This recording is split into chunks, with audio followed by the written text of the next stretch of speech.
Hello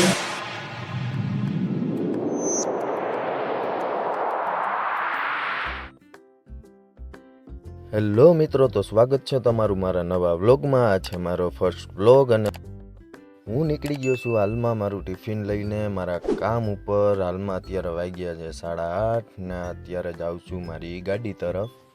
આમ તો મારા સાહેબના રૂમે પહોંચવાનું હોય 9:20, તો આપણે ટાઈમે પહોંચી ગયા છે. આ છે મારી ગાડી, અહીંયા પાર્કિંગ કરેલી. સામે મારું મોટા પપ્પાનું ઘર છે, એની સામે હું પાર્કિંગ કરું છું કેમ કે મારી ઘર બાજુ જગ્યા નથી. લોક ખોઈલા આપણે ગાડી સૌથી પહેલાં ચાલુ કરી દઈએ, અને હું ચાલુ કરીને રાખું થોડી વાર, એમને એમ ચાલુ રાખું કેમ કે ઓઇલનું સર્ક્યુલેશન આખા એન્જિનમાં થઈ જાય. ત્યાં સુધી આપણે મારી દઈએ કપડું.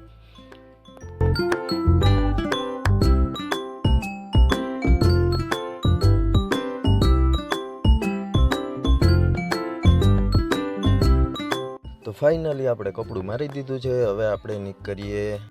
સૌથી પહેલાં આપણે જઈશું પેટ્રોલ પંપ, કેમ કે જેમ આપણે જમવાનું જોઈએ એમ આને પણ ગેસ પેટ્રોલ જોઈએ. એટલે આ સીએનજી પેટ્રોલવાળી ગાડી છે, એટલે આપણે પેટ્રોલ પંપ જઈએ. પેટ્રોલ પંપનું ડિસ્ટન્સ મારે અહીંયાથી થાય છે 3 થી 4 કિલોમીટર. તો આપણે પેટ્રોલ પંપે જઈ રહ્યા છે, જ્યાં સીએનજી ફૂલ કરાવીશું આપણે.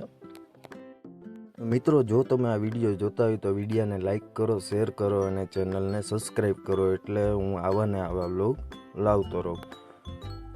તો ફાઇનલી આપણે પહોંચી ગયા છે પેટ્રોલ પંપ. હવે અહીંયા કોઈ લાઈન તો લાગતી નથી, બાકી સીએનજીમાં બહુ જાજી લાઈનો હોય છે. અહીંયા એટલું બધું ટ્રાફિક નથી હોતું.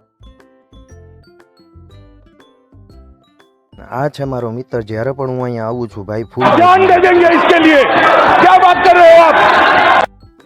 આપણે પંપે પહોંચીએ એટલે ભાઈ ફૂલે ફૂલ મોજમાં જ હોય સવારમાં, અને એના ભેગી મને પણ મોજ આવી જાય. તો કાચમાં આપણે એવું હરખું કપડું માર્યું હતું, તો ફરી એકવાર મારી દઈએ.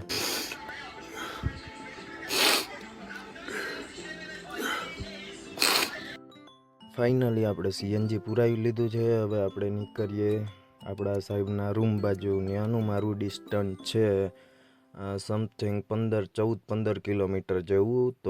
તો મારું સવારનું કામ બસ આ જ છે. સૌ પ્રથમ પહેલાં પેટ્રોલ પંપે આવવાનું, સીએનજી ફૂલ કરાવવાનું, પછી નીકળી જવાનું સાહેબના રૂમ બાજુ.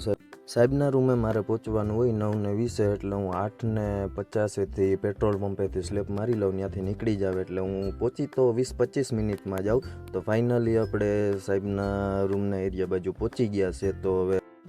તો ફાઇનલી 9:10 થઈ ગઈ છે અને આપણે સાહેબના રૂમે પહોંચી ગયા છે. તો સાહેબને હવે પિકઅપ કરી લઈએ, અને પિકઅપ કરીને ડાયરેક્ટ આપણે એમની ઓફિસે ડ્રોપ કરીએ. અને રસ્તામાં મારો ફર્સ્ટ ડે છે ને પહેલો બ્લોગ છે, એટલે નહીં ઉતારવું, આમ પણ એ સારું પણ ન લાગે. ફાઇનલી પહોંચી ગયા છે આપણે ઓફિસે, અને ઓફિસનું લોકેશન છે દ્વારકા સાઈડ ઉપર. આજે તડકો વધુ છે એટલે આપણે બધી બારી વિન્ડો થોડી ખોલી નાખીએ, કેમ કે તડકો વધારે હોય એટલે થોડી ખોલી નાખવી સારું, કેમ કે પ્રેશર અંદર ન ભરે. એટલા માટે આપણે ખોલી નાખીએ.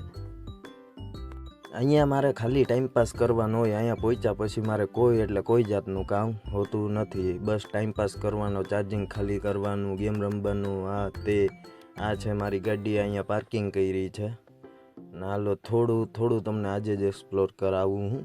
તો આપણે પહોંચી ગયા છે ઓફિસે. આ છે આપણી ઓફિસ, જે સત્તાપુર સાઈડ ઉપર સત્તાપુર આવેલી છે, સત્તાપુર ગામે. આ છે એસેમ્બલી પોઈન્ટ, જ્યાં કોઈ પણ જાતની મીટિંગ હોય તો ત્યાં બધા ભેગા થાય છે. કોઈ અહીંયા પાર્કિંગ. આ કાકા આપણે સિક્યુરિટી આપણું જે ફૂલ રાખે છે, ચા બા બને તો આપણે બોલાવે. 1 વાગી ગયો તો એટલે આપણે જમી લીધું. હવે આપણે ગાડીમાં પાછું ટિફિન રાખી દઈએ. અને આ લોકેશન આવું છે ને કે જ્યાં આટલું બધું નેટવર્ક ન આવે, એટલે ગાડી આવી રીતના પાર્ક કરીને અહીંયા હું પણ બેઠો હોય ને મારા સાહેબ પણ બેઠા હોય. તો હું તમને બતાવું મારો ટાઈમપાસ ક્યાં થાય છે. આ જોયું છો તમે ઓટલો, આ ઓટલાએ હું બેઠો હોય, મસ્ત પવન આવે. આ ખુલ્લી જગ્યા છે, જોઉં તમે કેવો મસ્ત પવન આવે. અહીંયા મસ્ત પવન આવે એટલે હું જમીને અહીંયા જ ડાયરેક્ટ આરામ કરી લઉં છું. થોડી વાર આરામ કર્યો, 3 વાગી ગયા. કાકા બોલાવવા આવ્યા કે ચા બની ગયો છે, તો આપણે હવે ચા પી લઈએ. આ છે અમારી ઓફિસનું કિચન, જ્યાં રોજ બપોરે અને સવારે ચા બને છે. બપોરની ચા પીધા પછી મારા મગજમાં એક જ વિચાર આવે કે હવે સાહેબ આપણે ઘરે જવાનું ક્યારે કહે છે. ફાઇનલી આપણે સાહેબે કહી દીધું છે કે હાલો હવે જઈએ, તો હું બેઠી ગયો છું ડ્રાઈવર સીટ ઉપર. ચાલો નીકળીએ હવે ધીમે ધીમે ઘર સાઈડ.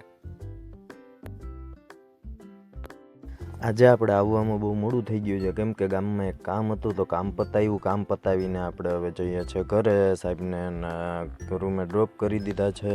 ડ્રોપ કરીને આપણે ઘરે જઈએ છીએ. મોડું થઈ ગયું છે. અને બીજી વસ્તુ કે હું નાઇટમાં પણ જાઉં છું. નાઇટમાં મારો ટાઈમ છે સાંજના 9થી સવારના 9. તો અત્યારે વાગ્યા છે 8:30. તો હું જલ્દી હવે ઘરે જઈશ ને ડાયરેક્ટ નાઇટ માટે નીકળી જઈશ. તો મિત્રો આપણો ટૂંક જ સમયમાં બીજો વ્લોગ આવશે, જેમાં હું બતાવીશ કે નાઇટમાં હું શું કામ કરું છું.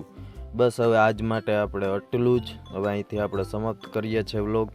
ચેનલને સબસ્ક્રાઈબ કરજો, વિડીયોને લાઈક કરજો અને શેર કરજો. Thank you.